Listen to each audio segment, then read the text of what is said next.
مرحبا بنات، شلونكم؟ شخباركم؟ اهلين وسهلا بكم بفيديو جديد، ونبدي بالصلاة على محمد وآل محمد. اهلين وسهلا بكم، واحب ارحب بالمتابعات الجدد هن والمتابعات القديمات. اهلين وسهلا بكم بقناتي.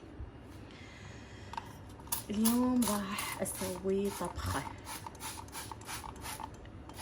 اليوم راح اسوي مندي دجاج بس على طريقتي.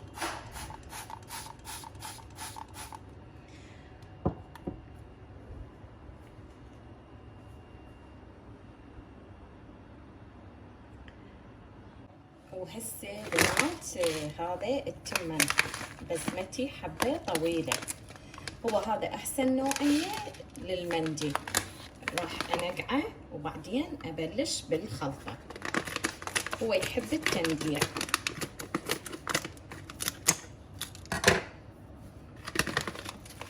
شوفوا بنات، هذا كيلو كله راح اسويه.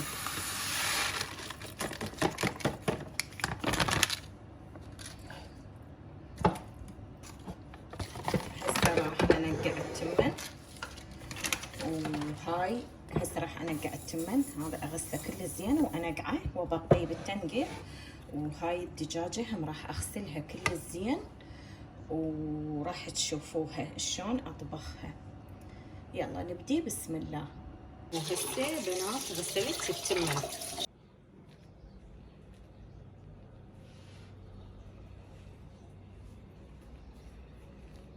شوفوا الجو اليوم كلش حار، وذني نباتاتي العزيزات.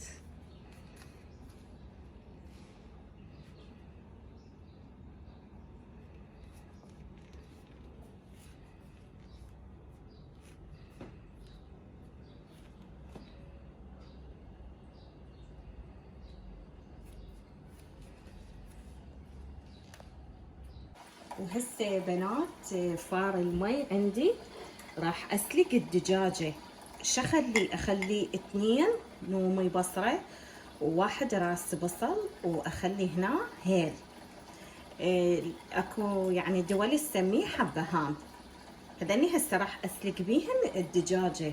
هسه عندي هنا فار الماي، هذا المي هنا فار عندي. ايش راح اخلي؟ راح اخلي 2 نوم بصرة وهيل وراس بصل. هذا الراس بصل، ذن 2 نوم بصرة، وهذا الهيل او الحبهان. وهنا بنات عندي هاي الدجاجة غسلتها كل زين. شوفوها بنات نظيفة تلمع. هسه ايش راح اسوي؟ راح اسلقها، وخليت ملح طبعا ويا المي من يفور. هسه راح اغطي عليها. من تفور اطلع الدجاجة اتبلها واشويها، وهذا المي ما اذبه، بس اطلع البصل والنوم بصرة والهيل وارجع اطبخ بيه التمن وراويكم اياه.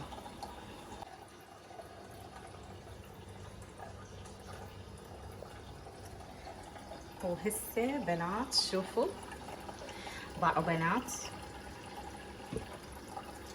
هنا بدت تفور عندي والريحة كلش طيبة. باعوا بنات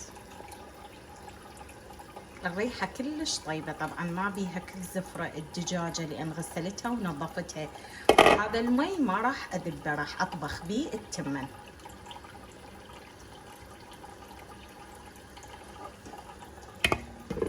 هسه تستوي اطلعها اتبلها.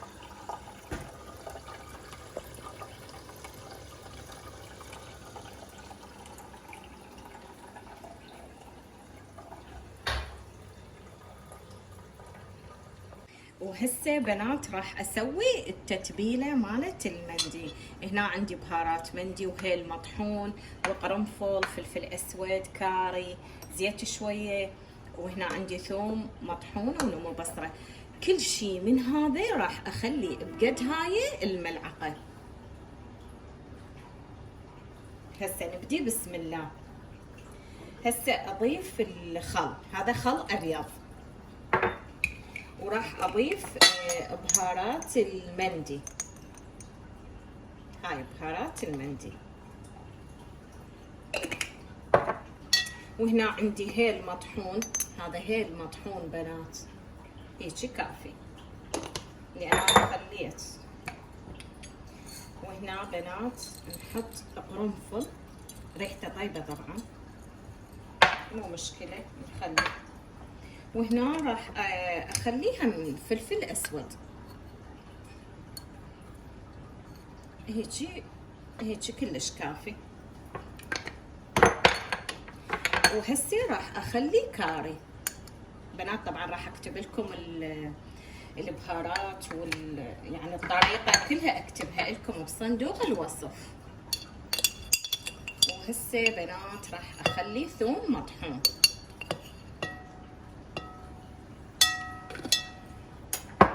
وهسه راح اخلي نومي بصرة مطحون.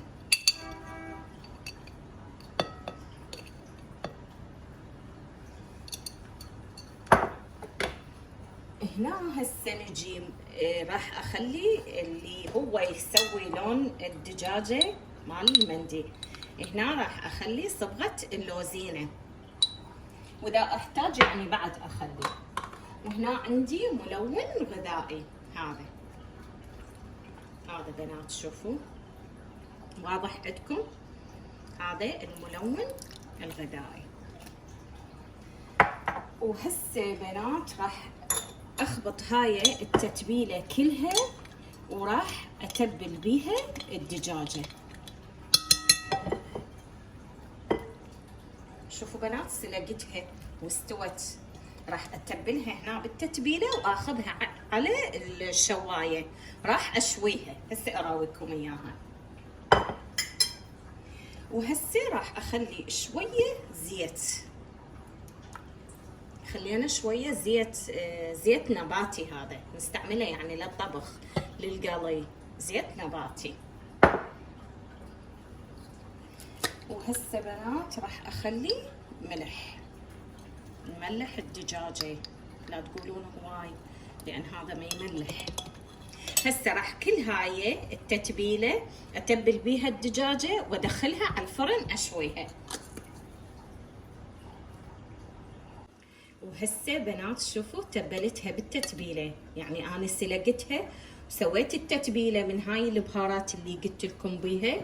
شوفوا بنات شلون صارت. هسه وين راح اخذها؟ راح اخذها على الفرن واشويها. وهسه بنات راح اطبخ التمن. شوفوا بنات هذا المي اللي فورت بيه الدجاجه واستوت، كل زفره ما بيه. راح هسه اطبخ بيه التمن، والتتبيله اللي بقت من الدجاجه راح اخليها هنا. شوفوا بنات هسه اكمله وياكم وارجع لكم.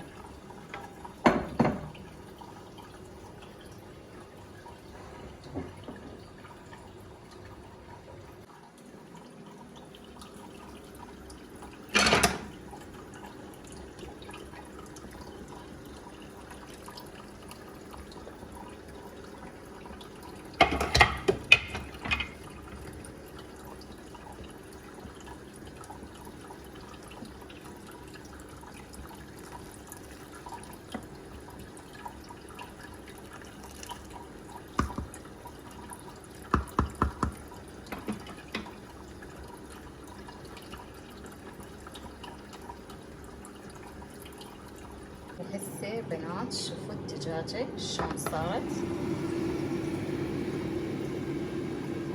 شوفوا بنات شلون صارت.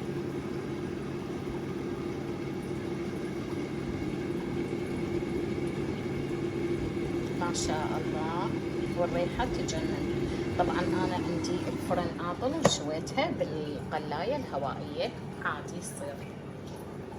هاي القلاية مالتي شويتها. وهسه بنات شوفوا التمن.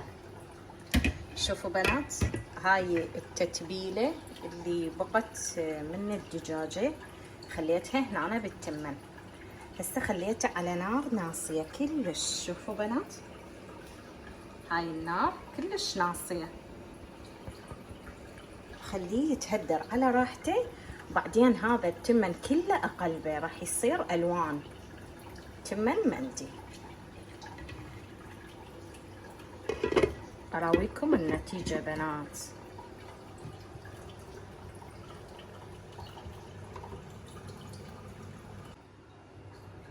وهسه بنات راح نسوي الدقوس الحار. عندي طماطة وفلفل حار وفلفل رومي بارد، هذا هو. وراح اضيف من اخلطهم ذولا كلهم بالخلاط، راح اضيف وياهم معجون. يعني هنا عندي طماطات وهاي يعني نسوي قدنا. اي راح اسوي هسه دقوس حار.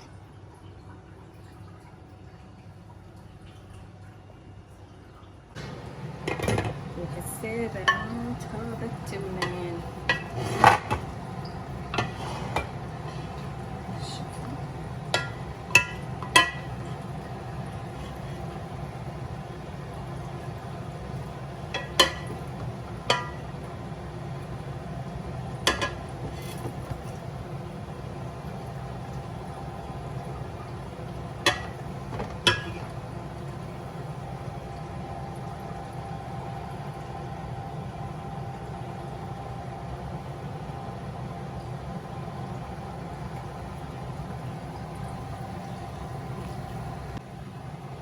شوفوا بنات التمن شلون صار نثري ويخبل كلش حلو. شوفوا بنات، شوفوا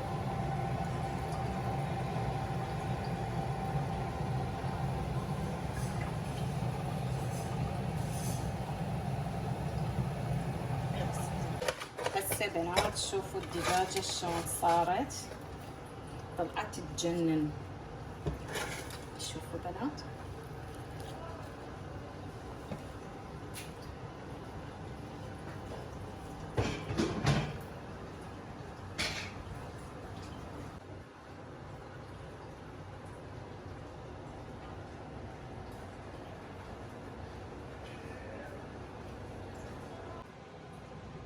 وهسه بنات اكيد وراء الغداء اكيد الشاي.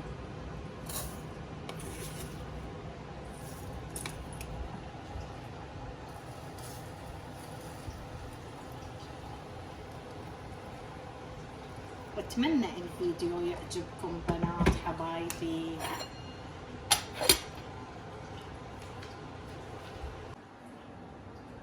وهسه بنات اكيد الشاي وراء الغداء، واتمنى الفيديو يعجبكم، وان شاء الله اشوفكم بفيديوهات اجمل واجمل. مع الف سلامة.